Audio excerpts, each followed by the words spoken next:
Hi guys, Christina here. Excuse the voice, still a little bit hoarse from all the yabba dabba doing on the roller coaster rides. But I got a little sewing hack, a little alteration that I'm doing, and I want to show you this because you may need this too. Okay, I have two tops here. Got to go through the first one. Ever had that one beautiful top, jacket, blouse, or shirt that it's a little bit scratchy or itchy in the seams, maybe on the shoulder seams, sleeves. When you wear it, you're uncomfortable. You just keep scratching. And I don't mean just the tag. The tags are usually a big culprit. And if it isn't a hot iron, it's usually the dryer. And one of the reasons for this is because of synthetic threads. Now, sewing, hand sewing, for instance, or machine sewing with pure cotton threads can be a bit frustrating. They tend to snap, but they're not going to melt under the heat of an iron, steamer, or the dryer. But synthetic threads, which are really nice, they're shiny, they're smooth, they glide, they're easy to sew with, they don't knot as easily when you're hand sewing. Under high heat, they can get a bit scratchy. So as you'll see with tags, that's what tends to happen. This whole edge is scratchy, so that tag's coming off. But the nice thing about the way this is made is they put bias binding, and I don't know, you may call that something else in different countries, but I think in America and other English-speaking countries for now, it is the same name, bias binding. So they neatened the zip as well as the fabric, so they're together and they're closed, they're encased in bias binding, which means that will not itch you. So this entire top, if it was made like that, would have been fantastic. But alas, I'm going to turn it a little bit inside out with one hand here. On the back, the hem, the back of the shirt, of the blouse, that is all scratchy. It's even scratching my finger right now. And you will throw away, give away tops like this, or you wind up layering them out of frustration, or just leave it hanging, especially if it's sentimental. It'll be very frustrating.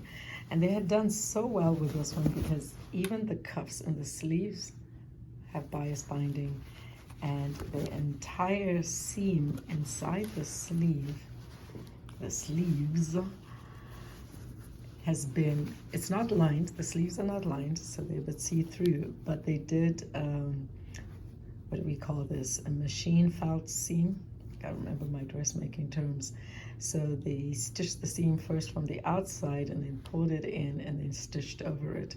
So the raw unfinished edge is actually encased in there. That is not going to itch you because what they stitched with here, this thread doesn't itch. That might be a proper cotton or a nicer blend. It's what they were using for the overlocking. It's called overlocking overseas. Here they call it serging. And I will find you some serging. The threads used here in the serging are the ones that are causing a lot of itching.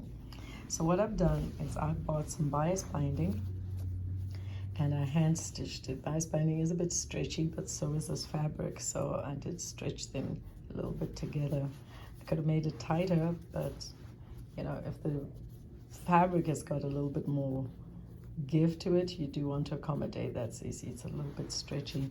So I'm just putting a bias binding there. I had bought bunches of bias binding, and this was before I got this top, so this was the closest match without having to go and buy another packet. So if you need this done, let me know. The seam's going to be fine. The alternative to this, what we used to do way back when I was in middle school, is if this happened, you would actually just take out all these threads and restitch it and refinish it with 100% cotton threads. That is an alternative, a huge pain. 2 tracks of threads to remove. On this end, I removed both tracks, and I can actually just steam iron that, and there will be no stitching there. It'll be like the front of the garment. So it is the back, just up to the sides. The front of the garment the lining is hemmed inside with the dress, so there are no seams that were needing to be finished like this. So this is just on the back, the bottom back of the dress, of the blouse. Now, interestingly enough, it's a crossover design, and right in the inside, the part that goes first down before the other one wraps over, it's got that finishing too. So this is very scratchy right along your chest or breast area. This, I know this made me scratch and pull and tug at it, and I washed it and said, you're on the pile for dressmaking. Now, you may say, well, it's just one or two seams that need, you know, this kind of fix. It's not always the case. Here's another blouse I have. There's a third one. I guess I like this style quite a lot. But they're not identical, not just because they got different manufacturers' names, and this one has got a bit more of a rounded collar, and this one has a pointed into it, but they're sewn completely differently. Here you'll see the lining is stitched into the seam of the dress for the most part, and the seams are all covered in bias binding. This one, that is not the case. This one has a much thinner lining, for one, and all the seams, every single one of these seams, has got bias binding, except for the armhole. The armhole has bias, and the rest do not.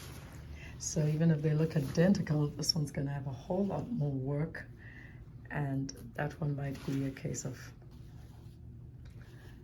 taking out the threading or just bias binding, using bias binding on all the seams, whichever works best and gives a better finish to the whole garment in the end.